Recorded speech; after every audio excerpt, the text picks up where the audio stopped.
forest, in the woods somewhere.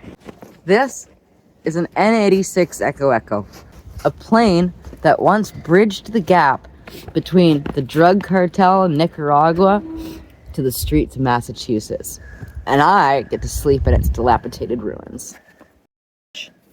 1.6 kilometers from the nearest road, the forest has swallowed a part of aviation history here in the deep woods of Dornoch, Ontario, where I've brought my children. It's great. In a place for the crime and high-speed chases. Do the stories ever leave the fuselage? What you doing? Try to make a bubble. With? An air thingy. And? So you're using my air pump. It's not yours. That came with a hammock. Oh, I thought that came with my mattress. I get a fire going. We got a sleepy dog. We're resting on several raccoons that had to, perish for our comfort. Bark, bark, bark. Here, deep in the heart of Ontario's woods, sits a relic of the 1980s drug trade. A Piper Aerostar 601 with the tail number November 86 Echo Echoes. And there is a story to this plane. Not only did I camp in it on Friday night, I slept in a plane. But this plane didn't just carry passengers. It carried a very dark history of smuggling drugs out of Nicaragua and Costa Rica and Cuba into the United States by a guy named Curly. We'll dive into Curly when we get to a place where I can talk about it. But this is it. This is the plane. Fun fact about this plane. It used to be called the Millennium Falcon of the smuggling world because it was fast enough to outrun the law and sleek enough to vanish. This beauty, 1973 model, was stripped of its dignity and pilot's license during a massive federal bust in Boston. Oh, the freezing rain has started again. But when the bust happened, not only was there tons of cocaine, there was tons of gold, 2 human skulls, the felonies racked up, and I have been sleeping in it, and it's awesome. It's okay, you guys come out. It's raining, but it's gonna stop, maybe.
Good morrow to thee.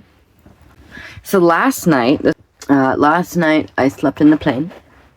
I don't go anywhere without this. This is my life, this fur. So, dog, me, all of that stuff, ideal. And then, Casey comes in here with one boot. With one boot. He walks from the bunkie with one boot in the dark. He didn't, notify anyone of this. He just came out and was like, I am scared. This was after everybody was asleep. I came out to go to bed, and he's like, I'm scared. It's like, Dad is asleep right beside you. What the hell? So he needed to get into my sleeping bag. So there was 8 legs. There was 8 legs in my sleeping bag last night. It was me and the dog and my 5-year-old. So I'm kind of happy though, because it reminds me of one of my favorite YouTubers was the Outdoor Boys, Luke and his son. He would go out with his son Alaskan camping and all kinds of cool stuff. And I am so obsessed with that. I want to do that. I want to show my kids the cool stuff in the world. I look so bad. I am so sorry. I have not put on makeup, and I woke up in a plane in the winter because it's winter here. So yeah. And we outdoor boysed it last night. I gotta say, it was good. Alright, my phone's yelling at me that I have low storage, so I need to post stuff. Cheers. Aloha! We have survived our trip. Everybody is in the truck, and I am saying goodbye to the glorious cocaine plane, which is wonderful. We're gonna climb it. We're climbing the cocaine plane. Oh! Riding the cocaine plane. Cocaine plane. I don't do coke anymore, but back in the day, I did all of it. And when I did, I had no money to come to places like this. But, this is cool. Alright. And there is literally a relic right there of the Boston drug trade. Very cool.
Can't see it, but it says on the sign 179. That's fucking crazy.